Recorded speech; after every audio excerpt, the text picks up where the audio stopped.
नमस्कार दोस्तों, आप देख रहे हैं डीजी हिमाचल, जहां हम लाते हैं आपके नौकरी, अधिकार और सरकारी फैसलों से जुड़ी बड़ी खबरें, वो भी पूरे तथ्यों के साथ।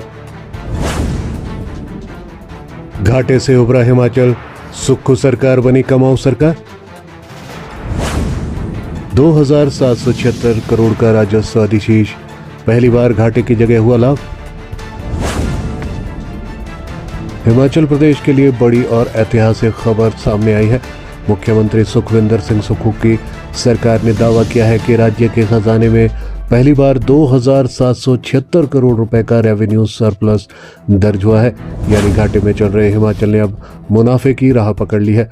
सरकार का कहना है कि ये उपलब्धि राजस्व सुधार, पारदर्शिता और खर्चों पर नियंत्रण का नतीजा है। लेकिन क्या सच में सुक्खू सरकार ने हिमाचल की वित्तीय स्थिति बदल दी है? आइए जानते हैं इस वीडियो में। इस वीडियो में हम जानेंगे कैसे हुआ घाटे से मुनाफे का सफर, किन योजनाओं से बड़ी आमदनी और आम जनता को इस सरप्लस का फायदा क्या मिलेगा। हिमाचल के खजाने में पहली बार बढ़त हुई है। सुक्खू सरकार का 2776 करोड़ का राजस्व सरप्लस हुआ है। राज्य की वित्तीय स्थिति को लेकर सुक्खू सरकार ने बड़ा दावा किया है। हिमाचल प्रदेश की सुक्खू सरकार ने राज्य की वित्तीय स्थिति को लेकर दावा किया है कि राज्य के अनुसार वित्तीय वर्ष में प्रदेश ने 2776 करोड़ रुपए का रेवेन्यू सरप्लस हासिल किया है, जो कि हिमाचल के इतिहास में पहली बार है और इससे पहले ऐसा कभी नहीं हुआ है। राज्य सरकार के प्रवक्ता ने इसे प्रदेश की आर्थिक अनुशासन, पारदर्शिता और राजस्व सुधारों का परिणाम बताया है। उनका कहना है कि ये उपलब्धि न सिर्फ प्रदेश की वित्तीय सेहत में सुधार का संकेत है, बल्कि आत्मनिर्भर हिमाचल के लक्ष्य की दिशा में एक मजबूत कदम भी है। राज्य सरकार के प्रवक्ता ने कहा कि मुख्यमंत्री सुखविंदर सिंह सुक्खू के नेतृत्व में प्रदेश सरकार ने 2024-25 में 2776 करोड़ रुपए का राजस्व अधिशेष दर्ज किया है। पिछली सरकार के समय में ये घाटा 762 करोड़ रुपए था। राज्य का कुल ऋण भार घटकर 31 मार्च 2025 तक 27,764 करोड़ रुपए किया गया है। पहले ये करीब 31,000 करोड़ रुपए था। ऐसे में राज्य की आर्थिक स्थिति में सुधार लाने के लिए कई वित्तीय सुधार और पुनर्गठन किए गए हैं। गैर जरूरी खर्चों पर लगाया गया अंकुश। हिमाचल सरकार के प्रवक्ता ने कहा कि सुक्खू सरकार ने रिसोर्स मोबिलाइजेशन में उत्कृष्ट प्रदर्शन किया है, जिसके लिए सरकार ने 2024-25 में 315 करोड़ रुपए के अतिरिक्त राजस्व की व्यवस्था की है। उन्होंने बताया कि सरकार ने 280 करोड़ रुपए के पूंजीगत निवेश को भी आकर्षित किया है। वहीं सरकार ने प्रशासनिक सुधार और वित्तीय नियंत्रण पर विशेष ध्यान दिया है, जिसके लिए गैर जरूरी खर्चों पर अंकुश लगाकर 20% तक बचत की गई है। सरकार ने कर्मचारियों के लिए वेतन और पेंशन का समय पर भुगतान की व्यवस्था को भी सुनिश्चित किया है। क्या होता है रेवेन्यू सरप्लस? रेवेन्यू सरप्लस एक वित्तीय स्थिति है जिसमें सरकार या कंपनी की राजस्व आय उसके वर्तमान राजस्व व्यय से अधिक होती है।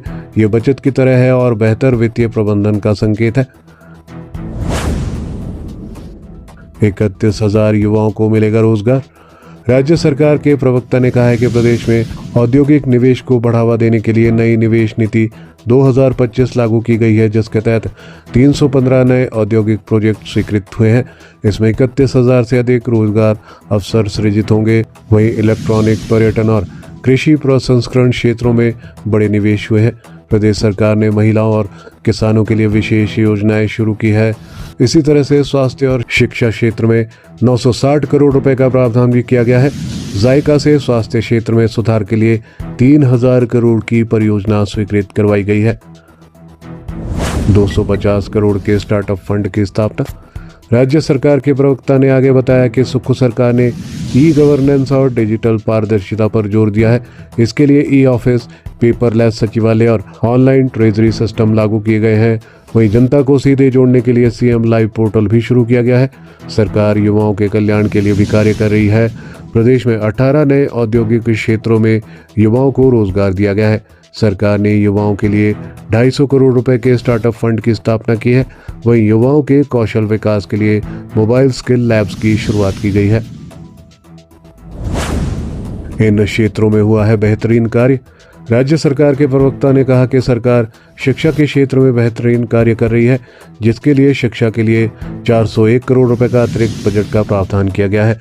स्वास्थ्य के क्षेत्र में 13 नए अस्पताल, ब्लॉक और 50 एम्बुलेंस यूनिट्स जोड़ी गई है। वहीं इस सरकार के कार्यकाल में 3 वर्षों में पहली बार राजकोषीय संतुलन प्राप्त किया गया है, जो इस सरकार की विशेष उपलब्धि रही है। हमारे चैनल पर दी गई सभी जानकारियां विश्वसनीय समाचार पत्रों के माध्यम से एकत्रित कर आपको दी जाती है। हर खबर का लिंक डिस्क्रिप्शन में दिया जाता है। किसी भी खबर की पुष्टि हमारे लिए संभव नहीं है। आप हमारी मेहनत को लाइक, वीडियो को शेयर और चैनल को सब्सक्राइब जरूर करें।